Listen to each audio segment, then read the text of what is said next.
బోధన ఎరిగిన మహనీయుడై ఉండవలెను. అప్పుడు తనను ఆశ్రయించిన శిష్యులను గట్టుకు చేరుస్తాడు. జనన మరణమనే ప్రవాహంలో పుట్టుకొని పోకుండా ముందుకు తీసుకొని పోతాం. మనం జనన మరణం అనే ప్రవాహాన్ని దాటి ముందుకు పోవాలి అంటే గురువు గారికి 12 సంవత్సరములు సేవ చేయవలేదు. ఎన్ని సంవత్సరాలు? 12 సంవత్సరాలు. మనం 10వ తరగతి ఫీజు కట్టి పాస్ కావాలంటే 15 సంవత్సరాలు వేసుకుంటారు. కింద 9 తరగతులు చదివిండు. అలాగే ఒక టీచర్గా మనము ఉద్యోగం కోసం పోవాలంటే బీఈడి లేదా టీటీసీ చదివి ఉండాలి. అర్హత. గురువు దగ్గర చేరటానికి గురుపదేశం అర్థం కాదు. ఏం కాదు? 12 సంవత్సరాలు గురుబోధ విన్నారు. ఇది వాస్తవం. అప్పుడు పరిపూర్ణం అంటే ఇటిదని, అందులో ఎరుక తోచినటువంటిదని, ఈ ఎరుకకు రాకపోకలు లేకుండా స్వయంభూగా తోచే వస్తువు అని, దీనికి పూర్వోత్తరాలలో స్థానం ఉండదని అప్పటికి అహంకారం నెట్టబడి నశిస్తారు. యథార్థం తెలియదు. దానికి 12 సంవత్సరాలు అన్నాడు. వెంటనే ఏమంటున్నాడు? దీర్ఘకాలము గురు సేవ చేత కానీ భ్రాంతి రైతులు కాలేరు అన్నాడు. ఏమన్నాడు?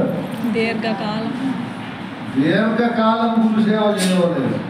దీర్ఘం అంటే దేవము నేను రాకపోవడం ఒక కందార్థం చెప్పి ఆయన సామాన్యం మనుషులు కూడా జనదీబోధం ప్రేమాతి శైవం గని వేమారికి గురువు నోట వినవలసి. వేమారు అంటే ఎన్నిసార్లు? చెప్పలేనన్ని సార్లు. ఎప్పుడు వింటానే ఉన్నారు. ఇక్కడ దీర్ఘకాలం గురు సేవ చేత కానీ భ్రాంతి కాదంటే ఇప్పుడు మనం దేనిపైన భ్రాంతుల్లో ఉన్నాము? మనం పుట్టుతానే పరమాత్మ స్వరూపమే కాదనేది లేదు. అయితే మన స్వరూపాన్ని మనం మర్చిపోయి కనబడే శరీరమే నేను అనుకుంటాం. అక్కడ ప్రాముఖ్యం వేస్తాం. ఎంతటి వారైనా సృష్టిలో ఆత్మ అనాత్మతో ఉండే తనను ఇది ఆత్మ ఇది అనాత్మ అని విభజన చేసుకోకుండా అనాత్మ అయినటువంటి శరీరమే నేను అనుకుంటాను. అక్కడ ప్రారంభమవుతుంది ఇతనికి భ్రాంతి. ఏమేం భ్రాంతి ప్రారంభమవుతుంది? సృష్టిలో ఎన్ని భ్రాంతులు ఉన్నాయో అన్నీ ఉంటాయి ఇతని దగ్గర. ఏ ఆత్మ బుద్ధితో ఉన్నాడు కాబట్టి అన్ని భ్రాంతులు ఉంటాయి. ఇప్పుడు మనకు దేవతా భ్రాంతి అనేది ఉంది. ఉందా లేదా? దేవుడి పైన భ్రాంతి ఉండవలసిందే. బాగుంటారమ్మా? ఏ దేవుడి పైన? ఇప్పుడు కల్పితమైన దేవతల పైన భ్రాంతి ఉంది. కల్పిత దేవత. యథార్థ దేవుడు ఎవరో? గురువు చూపే పరిపూర్ణం. పరిపూర్ణం కథే మనకు తెలియదు. నియమిత కల్పిత దేవతల పైన భ్రాంతి. ఇవి ఇక్కడి నుంచి ఎన్నో రకాల భ్రాంతులు ఉన్నాయి. శాస్త్ర భ్రాంతి ఉంది, లోక భ్రాంతి ఉంది, కుల భ్రాంతి ఉంది, మత భ్రాంతి ఉంది, జాతి భ్రాంతి ఉంది, ప్రాంతీయ భ్రాంతి, ఇంకా అనేక రకాల భ్రాంతులతో ఉన్నారు. ఈ భ్రాంతులన్నీ పోగొట్టుకోవాలి. ఇంకో కొత్త రకం భ్రాంతి కూడా ఉంటుంది. ఏం భ్రాంతి ఉంటుంది? వీడు భగవద్గీత, ఉపనిషత్తులు, బ్రహ్మసూత్రాలు మొదలైన గ్రంథాలు చదివి నేనే పరమాత్మను, నేనే సత్యము, నేనే శాశ్వతమని ఆ భ్రాంతిలో కూడా ఉంటాడు. ఎవరు? నేనే పరమాత్మను తెలుసుకున్నటువంటి ఇతనే. మనం ముందు చెప్పుకుంటా అంటే ఇతనే ఏదో ఒక భ్రాంతిని తగిలించుకొని ఉంటాడు.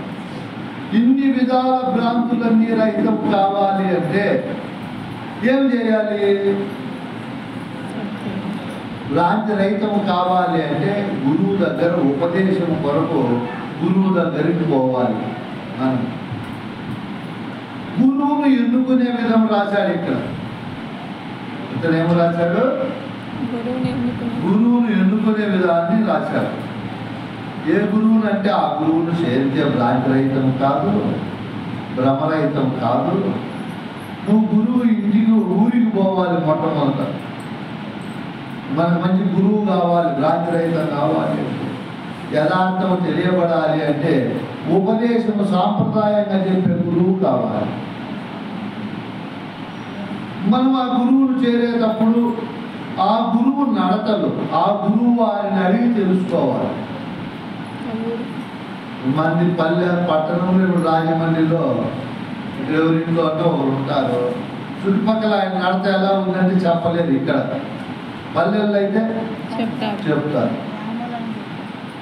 గురువు నడత. వాళ్ళందరూ బాగా చెప్పిన తరువాత ముందు ఆయన దగ్గర ఉంటే మన శిష్యులను అడగల.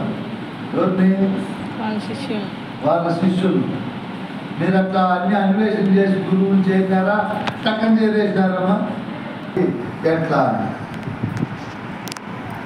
ఆ శిష్యులు కూడా మంచిగా చెప్పితే మళ్ళీ ఆ గురువు భార్య దగ్గరికి పోయి ఆమెను అడగాలి, తల్లి నీ భర్త నీ గురువుగా చేసుకోవాలనుకున్నాను, ఆయన దగ్గర ఉపదేశం తెలుసుకోవాలనుకున్నాను, నేను అప్పుడప్పుడు తెలుసో తెలియదు మీ ఇంటికి వస్తూ ఉంటాను, నాకు అంత అన్నం పెట్టి తల్లిగా నువ్వు ఆదరిస్తావా, మన గురువు లక్షణాలు మంచివా చెడ్డవా అని అడగదు. ఆమె కూడా మంచిగా చెప్పింది అనుకో, అప్పుడు గురువును మనం చేరాలి. ముందుండే శిష్యులను పట్టుకొని పోయి గురు దర్శనం ఇప్పించమని, ఆ గురువు శిష్యులు ఏ విధంగా గురువు చేస్తున్నారో, వందనాది క్రియలు చేస్తున్నారో వారి వల్లే మనం కూడా చేయాలి. ఇప్పుడు ఇది గురువుని ఎన్నుకునే విధానం. ఆ గురువును తండ్రిగాను, ఆ గురువు భార్యను తల్లిగాను భావించవలను. భక్తి శ్రద్ధలు కలిగి ఉండవలను వారి ఎడల. గురువుని ఏ విధంగా భావించాలి? మనము తల్లిగాను తండ్రిగా భావించాలి. గురువు భార్యను తల్లిగా భావించాలి. గురువుని ఎందుకు తండ్రిగా భావించాలి? గురువు భార్యను ఎందుకు తల్లిగా భావించాలి? మళ్ళీ గురు బిడ్డ అయినాం కదా నేను. గురువు గారు బీజ ప్రదాత, మనం బీజాన్ని వేశాడు. మన తండ్రి మనకు బీజాన్ని వేసి ఆ తరువాత ఆ బీజము ఆహ్లాదంగా ఆనందంగా ఉండేది ఎన్నో బాధలు పడి డబ్బులు సంపాదించి ఆ కొడుకు ఇచ్చేస్తాడు. మనమంతా మన పిల్లలకే కదా ఇచ్చేది. ఇక్కడ గురువుని ఎందుకు తండ్రిగా భావించవాడు అంటే గురువు అఖండ విద్యాస్వరూపుడు, మహా చెప్పలేనంత జ్ఞాన భాండాగారం కలిగిన వాడు. ఎవరు? గురువు. మనం గురువును తండ్రిగా భావించి పిల్లవాడు తండ్రికి చేసినట్టు సేవ చేస్తే గురువు తన సంపదను ఎవరికి ఇస్తాడు? శిష్యుడికి. అందుకు తండ్రి గురువును రెండో తండ్రిగా భావించాలి. తల్లిగా భావించాలి అన్నాడు గురువుని. ఎందుకు? మనం గురువింటికి మాటికి పోతుంటాము, ఆయన భార్య తల్లిగా భోజనం పెడతాది, యోగక్షేమాలు అడుగుతుంది, ఎన్నో రకాలుగా మన సహాయ సహకారాలు అందిస్తారు. కాబట్టి ఆయనను మనం తల్లిగా భావించాలి. భావిస్తాన్ని గురువుపదేశం చెప్తాడు, ఆ గురువు చెప్పడు. మొట్టమొదట అహంకారం వదలవలను. ఏం వదలాలి? అహంకారం. నేను అంటాను. దానికి ఎన్ని అభిమానాలు ఉంటాయో అహంకారాన్ని, ఎన్ని రకాలుగా అది గొప్పగా భావించుకుంటారు తనను తాను. బ్రాహ్మణ కులంలో పూర్తి ఏమనుకుంటుంది? నేను బ్రాహ్మణుడు అనుకుంటాను. అది బాగా చదువుకునిందనుకో ఏమనుకుంటుంది? నేను ఐఏఎస్ చదివాను అనుకుంటాను. బాగా యవ్వనంలో ఉండిందనుకో, లేదా రూపంలో ఉందనుకో, లేదా భోగభాగ్యాలతో కూడి ఉందనుకో, లేదా మహా అధికార పదవిలో ఉందనుకో, అది ఎక్కడ ఉంటే అక్కడ అహంకారాన్ని దాలుస్తుంది. ఈ అహంకారమే అన్నిటికీ సర్వానికి హేతు, చివరికి జనన మరణాలు కూడా హేతు. కాబట్టి దాన్ని వదలాలి. ఎలా వదలాలి అహంకారం? అమ్మా నేను మిమ్మల్ని అడిగాను, అహంకారం ఎలా వదలవలేదో.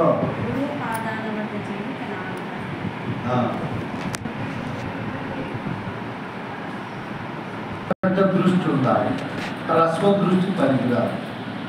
దీర్ఘ దృష్టి అంటే ముందు చూపు, ఎదుగు చూపు.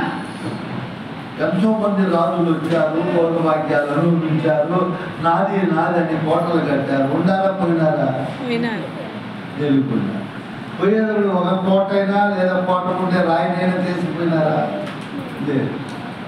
గురుబిడ్డ అయిన వాడి దీర్ఘ దృష్టితో ఆలోచన చేసి చక్రవర్తులు కానీ మహాపండితోత్తములు కానీ మహా విద్వాంసులు కానీ ఎవరైనా సృష్టిలో స్థిరంగా ఉండరు. నేను ఉండను, ఎందుకు నాకు అహంకారం అని ఇట్లా అన్ని కోణాలలో ఈయన్ని వీడు విచారించుకొని నేను ఎప్పటికైనా లేనివాడనని తన ఎందున తనకు అహంకారం వదిలిపెట్టుకొని ఉండాలి. ఎవరు? శిష్యుడు. చివరికి గురువు 16 అక్షరాల మంత్రం చెప్పి ఇన్ని రకాలకు మూల కారణము హేతువైన అహంకారాన్ని వదిలింపజేసే మంత్రం చెప్తారు. దాని సర్వనాశనం చెప్తారు. అంతవరకు గురువు దగ్గర మనము ఒక సేవకుని వలె, యజమాని దగ్గర సేవకుడు ఎలా ఉంటాడో అలా ఉండాలి. ఎక్కడ అహంకారము ప్రదర్శించదు. రెండవది అభిమానము విడువలను. ఏమో మొదలాలి? అభిమానం ఉండదు. అభిమానం అంటే ఏమి? నాది తనను తాను గొప్పగా ఊహించుకోవడం, తనను తాను గొప్పగా అనుకోవడం. అభిమాన దురంధరుడు అంటే తన పైన తనకు చెప్పలేనంత గొప్పతనమును ఆపాదించుకోవడం. నేను అటువంటి వాడను, ఇటువంటి వాడను. తన దాన్ని చూస్తే రాగం కలుగుతుంది, వేరే వాటిని చూస్తే ద్వేషం కలుగుతుంది. ఈ అభిమానం వల్ల లేనిపోని ఇబ్బందులన్నీ ఉంటాయి. అహంకారంతో ఇబ్బందులు ఉంటాయి కాబట్టి గురువు అహంకారము విడవమన్నాడు. ఎందుకు విడవమన్నాడు? దానికి చాలా తెప్పలు బాధలు ఉన్నాయి. ఇంకా అభిమానానికి చాలా మానవమానాలు, జయాపజయాలు, కష్ట నష్టాలు, సుఖ దుఃఖాలు, చెప్పలేనంత సంచలనం అన్నీ ఉన్నాయి. అభిమానం ఉండేవాడు. ఈ అభిమానం వదలవలను. ఇంత విశాల ప్రపంచంలో నేను ఎంతటి వాడలే. మీకు వాటికన్ సిటీలో పోప్ అని అతను ఉంటారు. ఆయన రోమన్ క్యాథలికులకు గొప్ప ప్రపంచంలోనే. ఆయన అంటే ఇంకా ప్రపంచంలో ఏ దేశాధినేత అయినా, ఏ చక్రవర్తి అయినా, ఎంత వాడైనా ఆయన గౌరవించాల్సిందే. ఆయన స్థానం అటువంటిది. ఎవరి స్థానం? పోప్. ఆయన చిన్నప్పటి నుంచి బైబిల్ వాక్యం ప్రచారం చేశారు. ఆ బుక్కులో రాసింటారు, నా వాక్యమును ఎవరైతే బలపరుస్తారో వారికి నా లోకంలో ప్రవేశం కలదు అని రాసింటారు. ఎక్కడ? బైబిల్. అది చదువుకొని బాగా చిన్నప్పటి నుంచి ఆ మతం కోసం విపరీతమైనటువంటి సేవ చేశాడు కాబట్టి ఆయన హృదయంలో ఏముంటుంది భావము? నేను చనిపోతే ప్రభులోకానికి పోతాను. ఎక్కడికి పోతాను? ప్రభులోకానికి. నాకు ద్వారం అక్కడ తెలుగు ఉండును బైబిల్లో రాశారు. నన్ను ఎవరైతే విశ్వసించి కనపరుచురో వారికి నా ద్వారం యందు ప్రవేశము చాలా సులువుగా ఉండును. హల్లెలూయా అని రాసింటారు. అది చదువుకున్నాడు. ఎవరు? దాన్ని తన జీవితం అంతా అందరికీ చెప్పి ప్రచారం చేశాడు కాబట్టి ప్రతిఫలం ఆయనతో మనసులో ఏముంటుంది చెప్పండి? నేను చనిపోతే డైరెక్ట్ గా ప్రభులోకానికి పోతాను. అక్కడ ద్వారపాలకులు నా కోసం స్వాగతించడానికి పూర్ణ కుంభముతోనూ పూలతోనూ మహా టపాసులతోనూ కాచి ఉండు అని నమ్ముకున్నాడు. ఓ రోజు చచ్చిపోయినట్లు కావచ్చింది.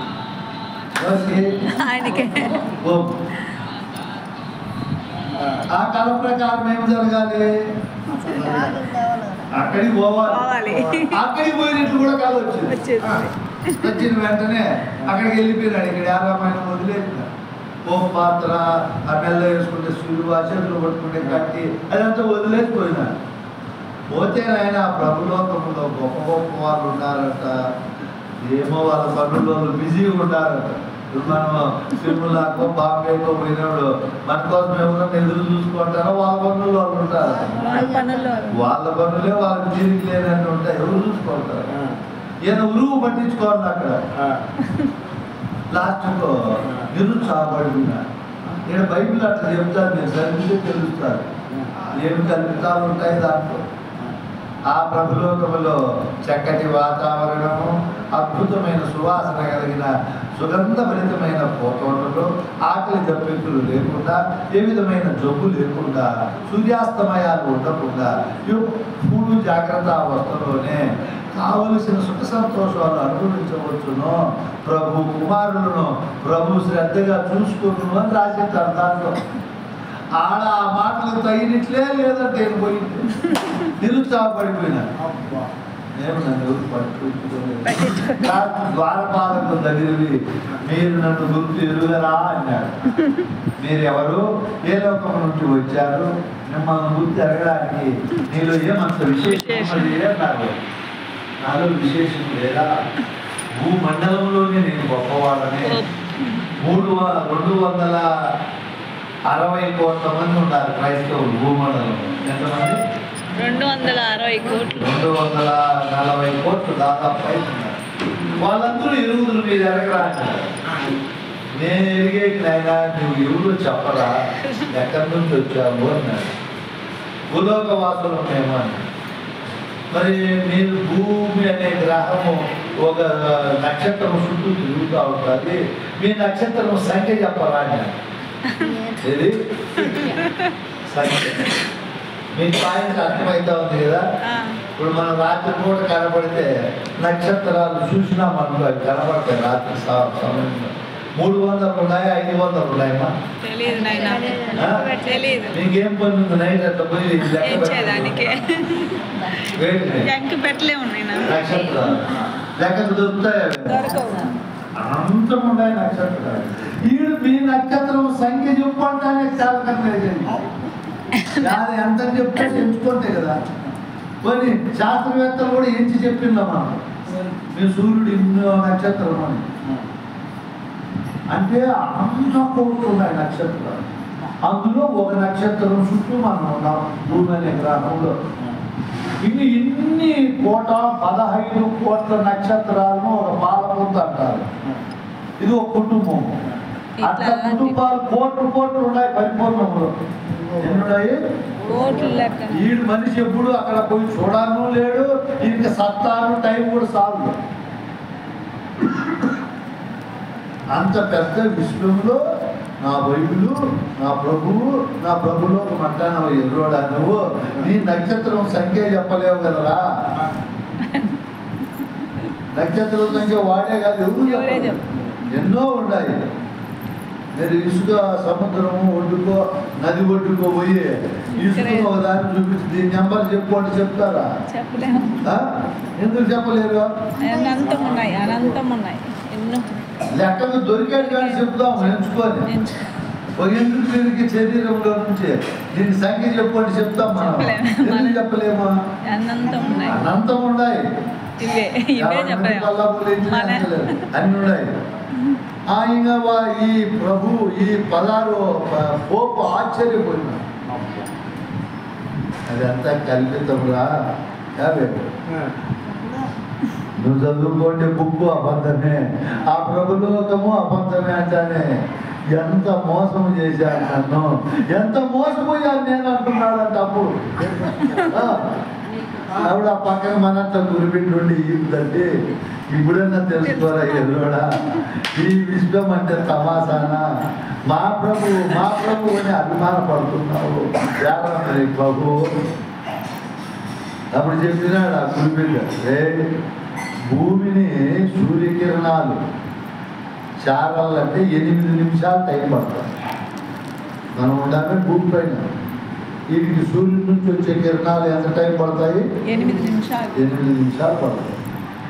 ఎంత దూరం ఉంది మనకు సూర్యుడి కంటే? 15 కోట్ల కిలోమీటర్. ఎంత? 15 కోట్లు. ఇప్పుడు మీ రాజమండ్రికి మా ఊరికి 700 కిలోమీటర్లు ఉంది. ఎంత ఉంది? 700 పైమాట. అమ్మయ్య ఎంత దూరము.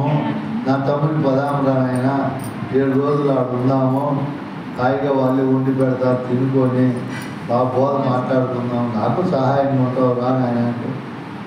700 కిలోమీటర్లు అన్నా మనం పోయేది, మళ్ళా వచ్చేకి ఎంత టైం పడుతుంది? ఏడే నేను కూర్చొని దుర్మంత్రం అనుకుంటానే నువ్వు బాగున్నాను, నేను ఏడే కూర్చొని అనుకుంటానే. అంత దూరం పోయి ఏంటి మనం పడే బాధలు. మేము రాత్రి పడిండే బాధలో వర్ణనా చేదు ఆది చేయవాళ్ళు గుంటలు పట్టేవాడు ఉన్నాడు. ఇంకా పైన నక్షత్రం భూమికి ఆయన కాంతి రావాలంటే ఎంత టైం పట్టేవాళ్ళు? 8 గంటలు. 8 నిమిషాలు 15 కోట్లు అంటే 8 గంటలకి ఎన్ని కోట్లు లెక్క పెట్టండి. ఆయన అంత దూరంలో ఉన్నాడు. 8 రోజులు పట్టే వాళ్ళు ఉన్నారు. 8 వారాలు, 8 నెలలు, 8 సంవత్సరాలు, 80 సంవత్సరాలు, 800 సంవత్సరాలు, 8,000, 80,000, 8 లక్షల సంవత్సరాలు. ఇట్లా పెంచుకుంటా పోయి ఇప్పుడు బిడ్డ ఒరే ఒక నక్షత్రము కాంతి భూమిని శారగానే ఆ నక్షత్రమే పెళ్ళి అయిపోతారు. ఒక్కో నక్షత్రం ఆయుష్ 1000 కోట్లు, లక్షల కోట్లు.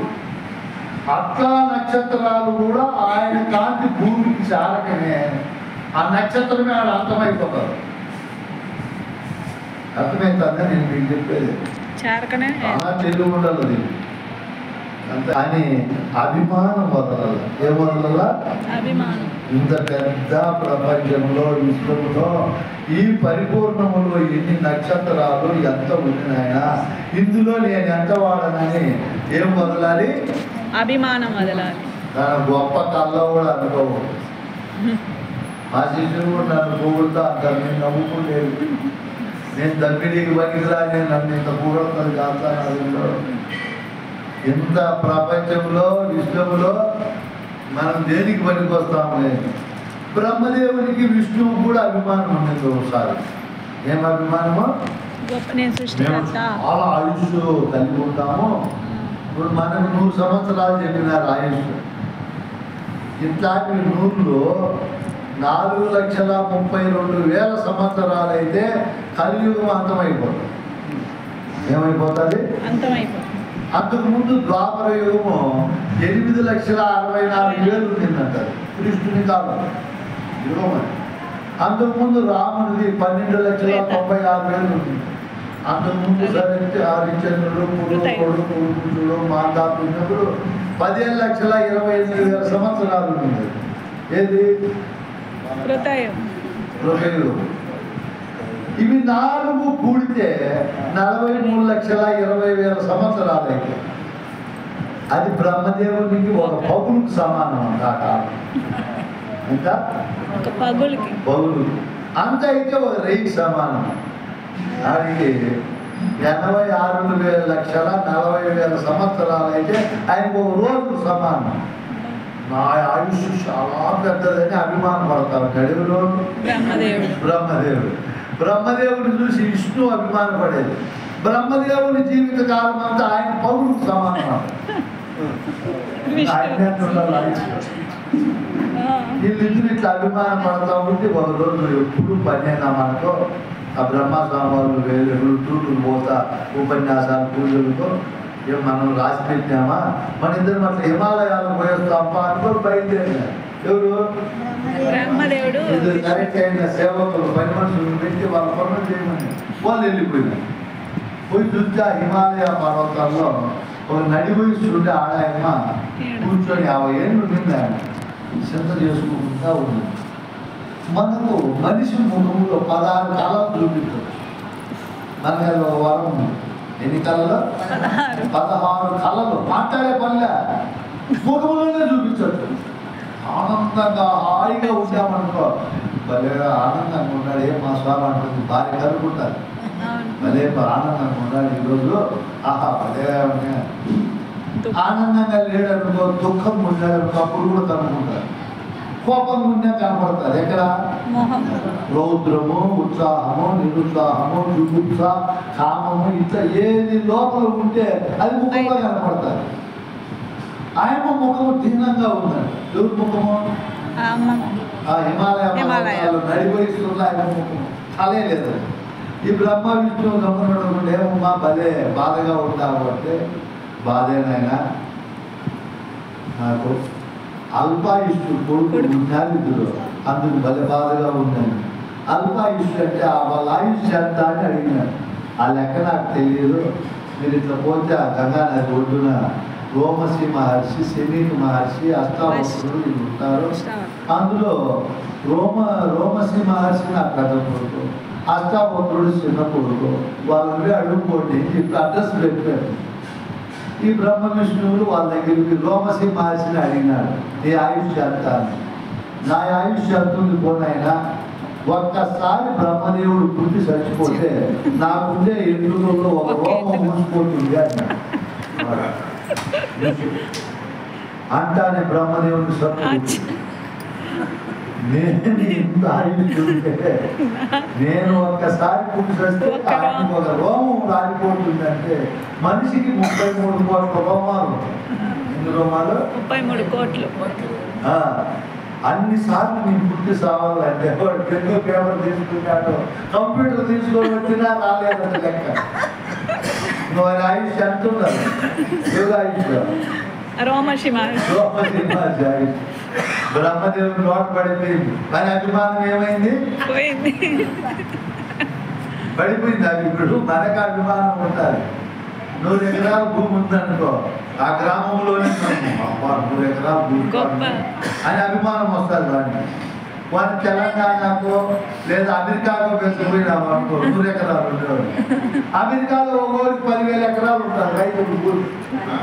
చూసి అంతా వాళ్ళే ఉంటారు. హెలికాప్టర్లు ట్రాక్టర్లతో పంటలు పెడతారు. ఇదేమనుకుంటాడు 100 ఎకరాల భూసాలు దగ్గర అభిమానం పడతాడు, నోరు మూసుకుంటాడు. ఆయన అభిమానంగా పోతారు.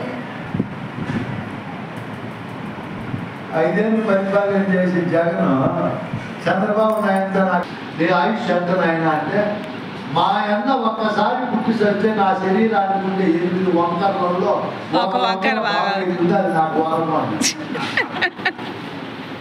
మనిషికి కూడా వంకర్లు ఉంటాయి. ఏముంటాయి? నువ్వు ఎంతన్నా బోధ చెప్పు, ఆ వంకర్లే అష్టమదాలు. ఏం మదాలు? 8 మదాలు. గురువు ఎంతన్నా బోధ చెప్పిన ఒక మదం కూడా బోధ మన నుంచి బయట పోతుందా? చెప్పి గురువు అలసిపోవాల్సిందే. ఈ మదాలు అంత సొట్టలు. అందం బాగుందనుకో అర్థం ఉండదు అనుకుంటాము. అంటారు, అన్నింటి అభిమానం పడతారు. ఆ మాట ఇంటానే గమనైపోయినాడు.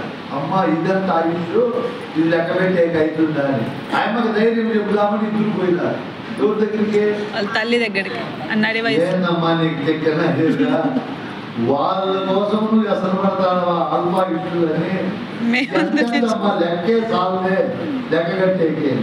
అప్పుడు ఆయమ్మ శాంతంగా ఒక మాట చెప్పింది, ఆయన అంత ఆయుష్ కలిగిన వాళ్ళు ఇప్పటికి 1000 మంది పుట్టి చచ్చినారు నా గర్భంలో అని. ఎంత ఆయుష్ కలిగిన వాళ్ళు? అంత ఆయుష్ కలిగిన 1000 మంది.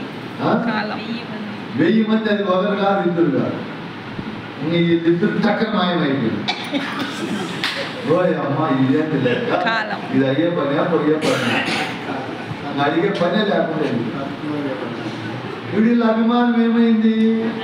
లేకుండా పోయింది. మనం ఎందుకు అభిమాన పడుతున్నాము, బాధపడుతున్నాము, అహంకారపడుతున్నాము? విశాలమైన భావం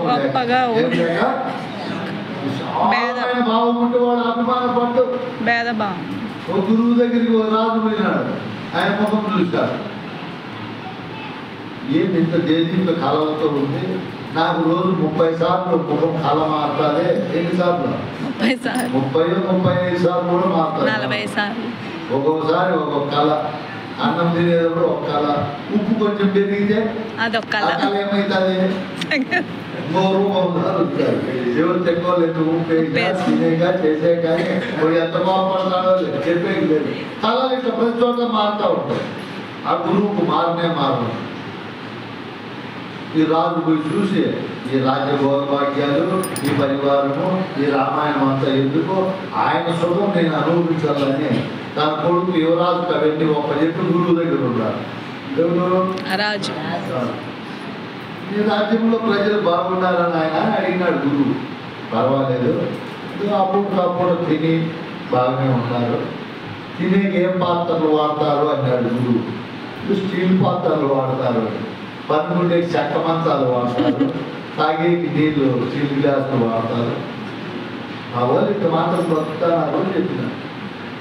సరేనైనా అని చెప్పి గురువుపదేశం ఇచ్చి వేరే రాజ్యంలో నా శిష్యుడు రాజు శిష్యుడిగా ఉన్నాడు, రమ్మన్నాడు, పోదామరా అని పిలుచుకొని పోయినాడు. ఈ రాజును పిలుచుకొని పోతా దానికి పోతా నీళ్లు తప్పైనాయి, నీళ్లు తాగుదామరా అని ఆ వేరే రాజ్యంలో ఇంటికి పోయినారు. ఆ ఊళ్ళో మా మంచినీళ్ళు కావాలంటే ఆయన తీసుకొని వచ్చింది. బంగారు గ్లాస్ చెంబుతో నీళ్లు పోసి తాగిన తీసుకో మా గ్లాస్ అని ఇస్తే నేను తీసుకోము, వాడిండే గ్లాస్ మళ్ళా వాడము, పడేయండి అన్నారు. ఆ పక్కన గోడ కోతలు పడేస్తే అక్కడ లాజిక్ అయ్యేవి ఉన్నాయండి. ఏమిటి? బంగారు గ్లాసులు. అమ్మ ఇదేం రాజ్యం అనుకున్నాడు. ఇప్పుడు ఏదో గొప్ప రాజ్యాన్ని పరిపాలిస్తాను అనుకోండి, ఇదే కదా స్వామి. ఇంకా రోజు ముందుకు భోజనం ఉంటాయి, భోజనాలు అన్నం తిందాం రాజా అన్నాడు. ఇప్పుడు తిందాం పోదాం ఒకరింటికి అమ్మ మా భోజనం ఆగలేస్తాం కూర్చోండి అని చెప్పి బంగారు సాపులు వేసినారు.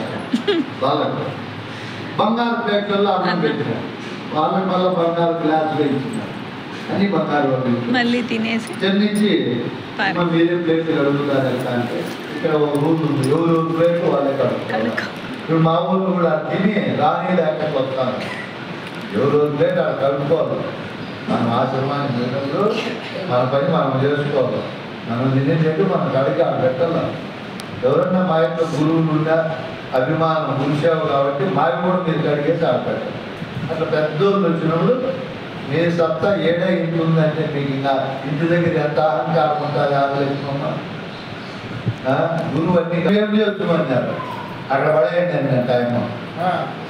బంగారు షాపులు, బంగారు ప్లేట్లు, బంగారు చెంబులు మేము వాడిండేవి మళ్ళీ వాడమని అక్కడ పడేస్తుంటే అక్కడ ఒక గూడ్స్ అయ్యేవి ఉన్నాయంట. అన్ని ఏమిటి?